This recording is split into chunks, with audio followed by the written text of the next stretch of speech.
Magandang tanghali po sa inyong lahat. Na ito po kami sa bahay ng aking pinsanin na si Ruben Talinti. Ngayon i-interview po namin siya tungkol sa pamalalakad ng aming mga buhay-buhay sa ngayon. Kung ano ang kanyang mga inakabuhay, hanap buhay. Dahil po siya ay hindi naman po siya makapaglakad ng malayo. Dahil po nga diyan sa malapit lang. Dahil po siya ay may kapansanan po mga idol. Oh. Tingnan naman po ninyo talaga siya. Napapansin natin yung kanyang paa. Oo, may kapansanan po talaga siya. Gusto lang po namin pong ipanawagan sa inyo na kami po ang magiging tulay. Kung sino pong gustong tumulong sa mga tulad naming mahirap na aming na-interview ngayon. Kami po ay kapos pa po kaya wala pa po kaming maiabot dahil hindi pa po karamihan ang aming mga manonood. Kaya ang ginawa po namin, na-interview po namin para kung sino pong gustong tumulong, makipag-coordinate lang po sa aming Facebook page, Nagagak TV, at mag-comment lang po sa ating YouTube channel kung gusto pong tumulong. Yung may kusang loob po na napakabait na gusto niyang tumulong. So bago po ang lahat, interviewin muna po natin kung si tatay po ba sang-ayon po ba sa ating pag-interview sa pamamagitan ng ating pag-video dahil karapatan po namin mag-video. Kami po'y nagabayad po ng buwis sa gobyerno. Kaya ito po ang aming pinakantulong na iparating na lang po sa inyo ang aming video. Kung mapapanood man po ito ni Idol Ma'am Jessica Soho, maaari po kayong magpunta dito sa aming barangay o sa aming lugar sa Aurora, Quezon, San Francisco, Don Juan Bercelos, Sitio Ricudong Maliit po. At ito po, interviewin na po ni Yoyo Bin si tatay kung ano po ang kanyang sitwasyon ngayon. Kasama po si Rolly Official TV, ang aking kasama, ang aming team ng Lagalag Vlog. I-interview po namin si Pinsan Ruben. Ikaw ba tay, sang-ayon po ba na ikaw ay habang kami ay mag-interview sa iyo ay naka-video? Pwede rin. Kumusta naman ang ating buhay-buhay ngayon Pinsan sa hanap buhay? Hanap buhay namin pinsan, mag-ting-ting, nagako ng walis. Tsaka pag may nagapagawa sa akin ng kaluban, yun lang ang aking hanap buhay. Wala nang iba. Yung bagang kinikita mo naman Pinsan sa pang-araw-araw ay sasapat naman baga sa pangangailangan sa pang-araw-araw din, budget sa loob ng bahay. Hindi pinsan na kulang pinsan yun. Dahil po kami pumalito sa bahay ni Pinsan Ruben dahil alam ko po siya, isa rin siya sa kabilang na naghihirap po. Kami po dito talaga ang totoong buhay lamang ay isa rin kaming mahirap, hindi po kami mayaman. Kita naman ninyo ang bahay ni Pinsan Ruben. Kubo lang, pero masaya naman sila naninirahan dito sa bahay nila. Pero talaga sila, kahit kumayod man sila, dahil ang hanap buhay lang po nga nila mga idol, ay pagtingting lang, pagkayas ng walis, ay mura pa ang walis sa ngayon. Kung sila ay mabilis kumayas, makakadalawang bigas siguro sa maghapon. Kung sila naman ay medyo mahinang kumayas, baka hindi pa abutin. Kulang pa sa pang 1 kilong bigas mga idol. Kung kayo bawat makakadalawa, kasya naman sa pang 1 kilong bigas, wala nang pang asukal at kape. Hindi na makakabili. Ayan, ibabalik po natin kay Pinsan Ruben. Dati Ruben, pabalik natin ang katanungan. Oo. Ikaw ba tayo ay nag-inom pa po ng gamot? Ay tumigil nga ako, ako'y parang kumbaga ako pa sa na iba, parang ang tiyan ko'y Nagkaroon ng nasubag, sakit na parang natigas. hindi sa natigas, parang nananaba ako parang amnesia ba? Ano ba yung tawag doon? sa gamot.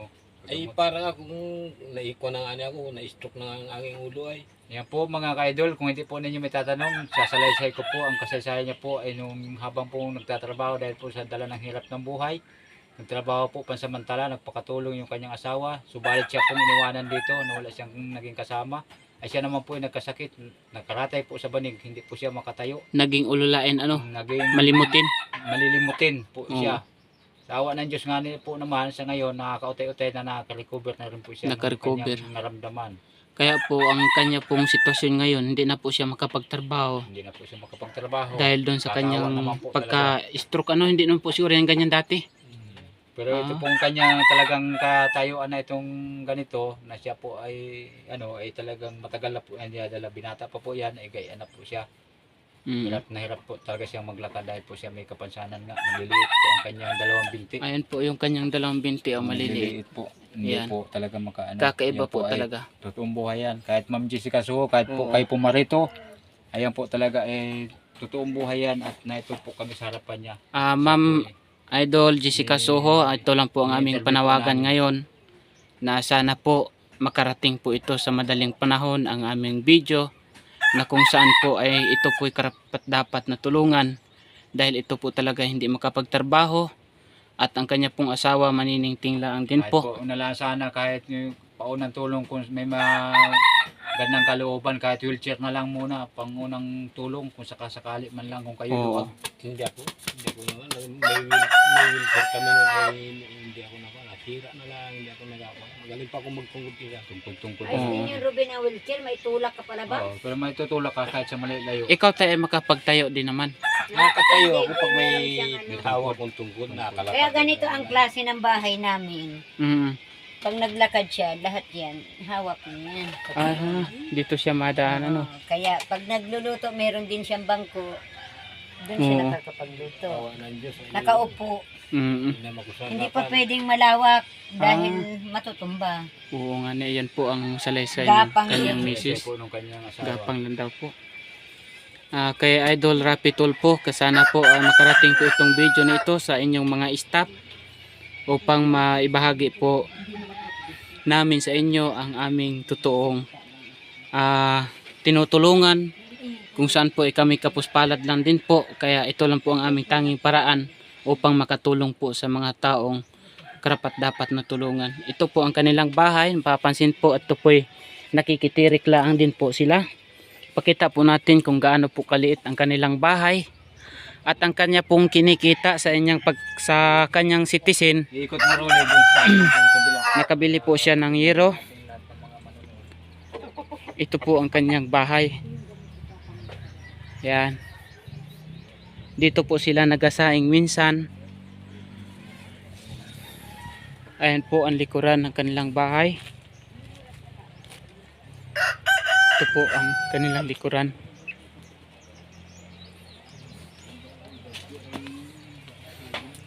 Ayan. Ito po. Ayan, ito po ang mga likuran naman ng kanilang bahay.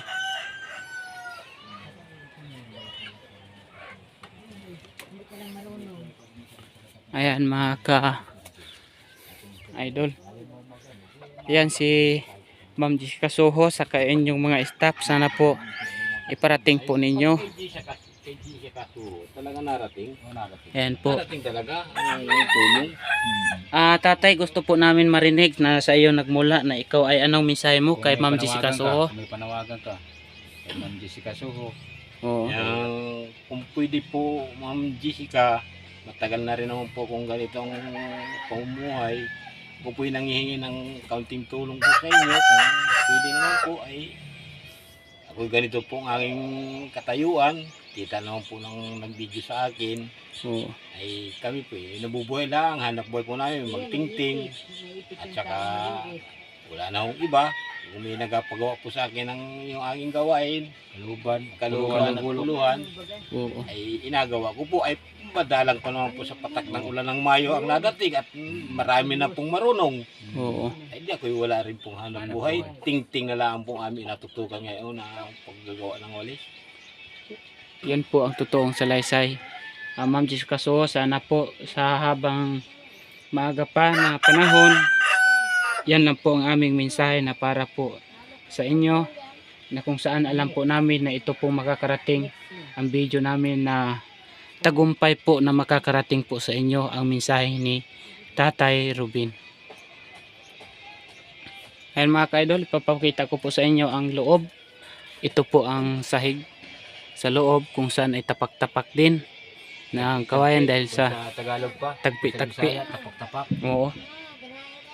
So andito po ang kanilang hanap buhayan, yung sinisindihan na. Pag paningting yan po yung mga kanyang pinakang basura. At ito po ang kanilang tingting kung saan ay nagsisimula po lang, kaunti na lang. Yan. Tapos nabigkis na. Nabigkis na pala.